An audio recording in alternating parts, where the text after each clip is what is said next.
बिस्मिल्लाहिर्रहमानिर्रहीम।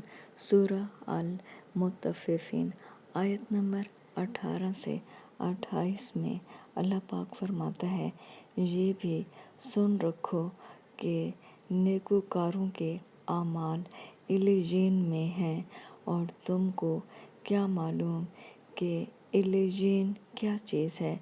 एक दफ्तर है लिखा हुआ जिसके पास मुकर्रब फरिश्ते हाजिर रहते हैं। बेशक नेक लोग चैन में होंगे, तख्तों पर बैठे हुए नज़ारे करेंगे। तुम इनके चेहरों ही से राहत की ताज़गी मालूम कर लोगे। इनको शराब खालिस सर बमोहर पिलाई जाएगी, जिसकी मोहर मुश्क की होगी। तो नेमतों के शायकीन को चाहिए कि इसी से रग़बत करें, और इसमें तस्नीम के पानी की आमेज़िश होगी। वो एक चश्मा है जिसमें से अल्लाह के मुक़र्रब पिएंगे।